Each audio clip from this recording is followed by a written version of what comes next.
News with Gina. The News with Gina Grad. Well, some really sort of horrific news that people are talking about today. Empire star Jussie Smollet was brutally beaten in Chicago by two men in ski masks Monday night in what appears to have been a homophobic and racist attack, according to TMZ. And you hear that and you're like, yeah, right, what'd they do? Well, they have very, very good evidence to support that. So sources say the 36-year-old openly gay actor walked out of a Subway, sandwich place around 2 a.m.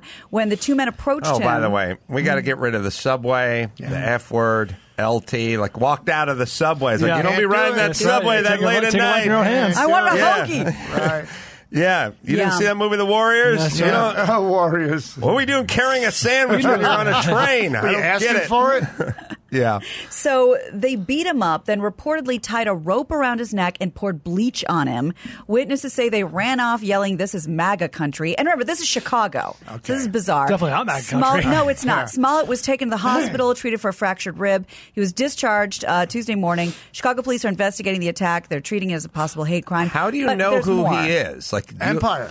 I know, but you have to follow him or something. That's what I'm saying. Are these guys just the luckiest racists on earth? They're like, oh, I got a celebrity. It's amazing. I like to think of myself as the luckiest racist on earth. Two beautiful white children, beautiful white neighbors, wife drives a beautiful white son of a bitch. Yeah, Tesla. white Tesla. Wow. You know what I mean? I like to trimming my hedges with a scissors. Guys got it all. So there's something that was going on before this. So meanwhile, this letter was sent to Fox Studios in Chicago, and TMZ sources say the letter was sent 8 days ago. Okay. It's addressed to him. It looks like, I don't know, a 3-year-old wrote it, and it's a bad picture of somebody shooting him in the head, and in cutout letters it says you will die. Yeah, the black fag. Yeah. So somebody. Wait, Gina, what does it say? Nope.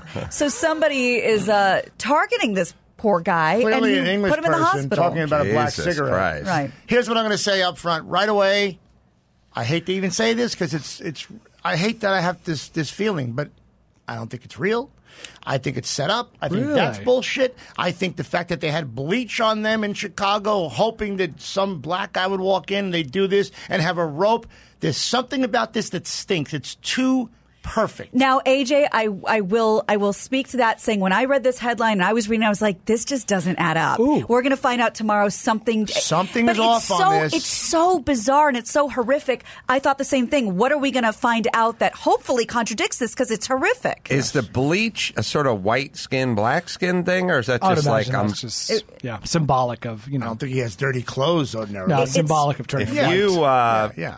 It's crazy. Yeah, so here's my take. Okay. I could never say something is a hoax because it's horrific, and it may definitely be true. Ooh. I'll say that we've had a lot of hoaxes, and the problem with a lot of hoaxes is it brings into question when real things happen. Right. You go, now is this real? Is this cooked up again? Is this more than And so you created with the swastika in the bathroom at the airport written backwards. Right. So we've had a lot of that. So now we all have to go, which not sucks. sure, which sucks. Which sucks for this poor guy, too.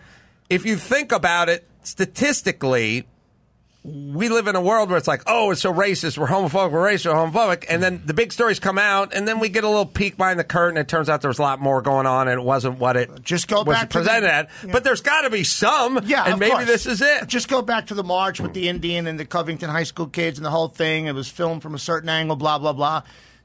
There's too much of this story that's perfect. That's the perfect racist thing. The bleach, the rope. I don't buy all of it. And because we just went through this other bullshit story, I need time.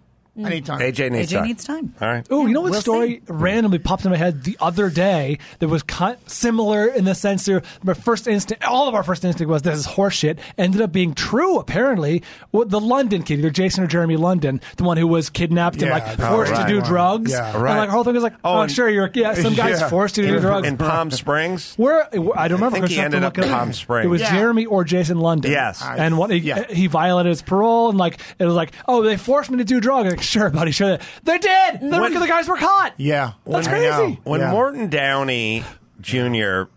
did the... was Junior or was it just Morton Downey? Is it Junior? Yeah, Morton Downey Jr., Is it Robert Downey? It's both. Jr.? It's both. Okay. Literally just watching CNN when Morton in the 80s. Downey pulled himself into the bathroom at O'Hare, tore his shirt collar, threw himself on the ground, and then took a Sharpie or ballpoint pen and drew a swastika on his forehead.